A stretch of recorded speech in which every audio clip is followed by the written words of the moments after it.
PMJ jewellery shop దోపిడీ కేసులో పోలీసులు దూకుడు పెంచారు. ఈ భారీ రాబరీ వెనుక ఉన్న అంతర్రాష్ట్ర ముఠా గుట్టును రట్టు చేసేందుకు పోలీసులు రంగంలోకి దిగారు. దొంగల వేటలో 12 పోలీసు బృందాలు ఉన్నాయని, ఇప్పటికే 2 నిందితులను గుర్తించామని మంత్రి అడ్లూరి లక్ష్మణ్ తెలిపారు. ధర్మపురి క్షేత్రాన్ని అడ్డాగా చేసుకుని దొంగలు రెక్కి నిర్వహించడంపై మంత్రి సీరియస్ అయ్యారు. ఖచ్చితంగా దొంగలను పట్టుకుంటామంటున్న మంత్రి అడ్లూరితో మా ప్రతినిధి శ్రీనివాస్ ఫేస్ టు ఫేస్. కరీంనగర్లో సంచలనంగా సృష్టించినటువంటి పిఎంజే జ్యువెలరీ రాబరీ విషయం లోపల ధర్మపురి కేంద్రాన్ని అడ్డగా చేసుకున్నారు దుండగులు. ఈ నేపథ్యం లోపల స్పందించడానికి మంత్రి అడ్లూరి లక్ష్మణ్ అన్న చెప్పండి, ముఖ్యంగా ధర్మపురి అనేటువంటి దాన్ని అడ్డగా చేసుకొని వాళ్ళు రెక్కి నిర్వహించి ఇంత రాబరీ చేశారు. ఇప్పుడు ఎక్కడి వరకు వచ్చింది విచారణ?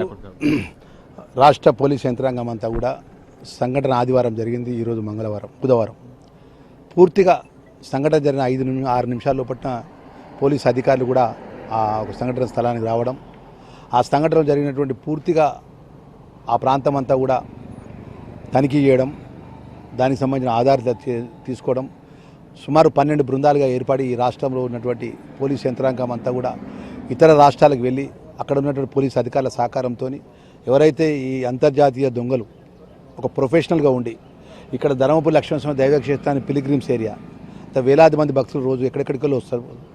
మహారాష్ట్ర, మధ్య పూర్వ భారతదేశంలో అన్ని రాష్ట్రాలకి వెళ్ళి ఇక్కడ దేవుడి దగ్గరికి వస్తారు. పక్కనే గోదావరి ఉన్నది, గోదావరి దాటగానే ఆదిలాబాద్ దాటగానే మహారాష్ట్రను ఎంచుకొని అంటే వాళ్ళకు ఒక రెక్కి పరంగా ఒక పథకం ప్రకారం ఇది దొంగతనం చేయడం జరిగింది. మరి భవిష్యత్తులో ఇలాంటి అసంఘటిత కార్యక్రమాల లోపల అప్రమత్తం ఉండే విధంగా పోలీస్ యంత్రాంగం కూడా ఒక ప్రత్యేక నిఘా విభాగం ఏర్పాటు చేస్తుంది. ఈ పిలిగ్రిమ్స్ ఏరియాకి వచ్చే భక్తుల లోపల ఏదైతే ప్రతి ప్రధాన గుడి లోపల సీసీ కెమెరాలు ఏర్పాటు చేసి ఏదైతే రూమ్ తీసుకుంటారో ఆ రూమ్ లోపల కూడా వారి యొక్క ఆధారాలు సేకరించి ఆ ఆధారాలతో ఇచ్చినటువంటి గంట లోపలనే నిజమైన ఆధారాలా లేకపోతే ఫేక్ ఆధారాలకు కూడా ఎంక్వైరీ చేసుకొని ఈరోజు గూగుల్ ద్వారా కానీ అనేక ఏదైతే టెక్నాలజీ పరంగా మరి ఎంక్వైరీ చేసుకొని తక్షణమే ఆ స్థానిక పోలీసు అధికారులకు తెలియజేసి మరి అప్రమత్తం ఉండే విధంగా ప్రత్యేక చర్యలు చేపడతారు. మా ఏదైతే జగిత్యాల జిల్లా పోలీస్ ఎస్పీ గారు కానీ మా డిఎస్పీ గారు కానీ మా స్థానిక సర్కిల్ ఇన్స్పెక్టర్ ఎస్ఐ గారు మొత్తం ఇక్కడ ఉన్నటువంటి పిలిగ్రిమ్స్ ప్రాంతంలో ఉన్నటువంటి గెస్ట్ హౌస్లను లాడ్జ్లకు సంబంధించిన యజమానులను పిలిపించి భవిష్యత్తులో ఎలాంటి వ్యక్తి వచ్చినా తక్షణమే పోలీసుకు శాఖకి సమాచారం ఇచ్చే విధంగా ప్రత్యేక చర్యలు తీసుకుంటారు. ఈ దొంగతనం జరిగినటువంటి అంతర్జాతీయ దొంగలను సాధ్యమైన తొందరగా తెలంగాణ పోలీసు పట్టుకుంటుంది. కఠినంగా వారి మీద చర్యలు తీసుకుంటారు.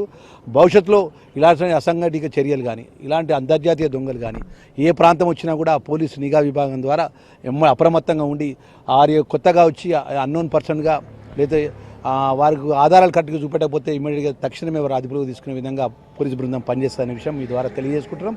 తెలంగాణ ప్రజలకు మేము మనవి చేస్తున్నాం.